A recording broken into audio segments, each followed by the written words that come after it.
father was part of the post-war generation that, let's say, built Sonoma County. Him and my mom lived in Sausalito, and he'd take the bus across the Golden Gate and go to work every day in the city. But one day he saw an ad in the paper from Hal Pellets from this little town called Santa Rosa somewhere.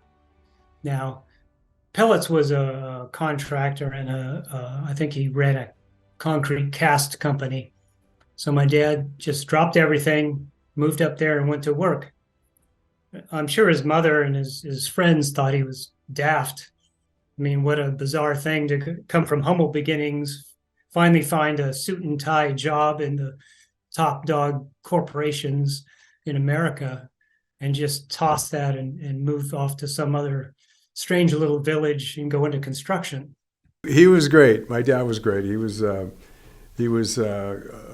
wonderful father and husband, and great with us kids. He was fair about everything, but you had to toe the line, so to speak, as we were growing up. Well, he went to work with Mr. Pellets a year or two there, and he just wanted more independence and wanted to run things more in tune with his goals. So he opened a little construction business in the garage of our house on Marsh Road. Pretty soon he collected a group of partners, Clyde Smith, Clay Davis, Jim Russey. They all kind of collected and made Argonaut into what it really became over the years.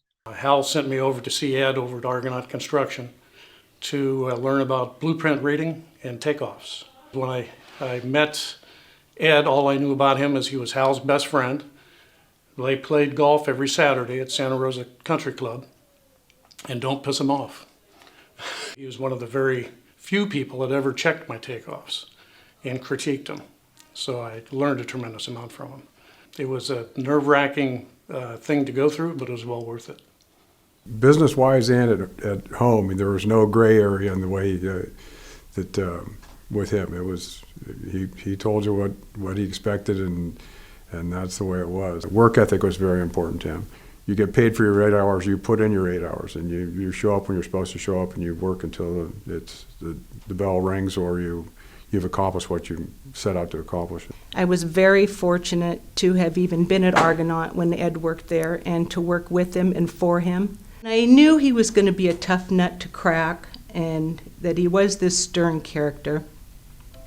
But for some idiotic reason, I had to send a call to his office, and I thought, well, I'm going to try this. So instead of saying, excuse me, Ed, or excuse me, Mr. Winters, I said, Eddie, and I didn't hear anything but silence. I don't think anybody ever called him Eddie, and he probably thought I was nuttier than a fruitcake. But he just chuckled a little. I could hear him, and that kind of broke the ice for us. I remember he told me of a very first project where Argonaut consisted of him, and he was out there in the rain stacking sandbags or something to build a riprap wall. So just tells you how tiny he started. Clyde and Clay and Jim, I don't know, that was just a sterling bunch of guys, and my dad was either lucky or smart to associate with them. They were down to earth, they were honest, hardworking. He was probably very proud of Argonaut's participation in the Sea Ranch up the coast with Oceanic Pacific. Oakmont worked closely with Brelgen Race engineering firm at that time. And then Bodega Harbor, we had a big part in Bodega Harbor.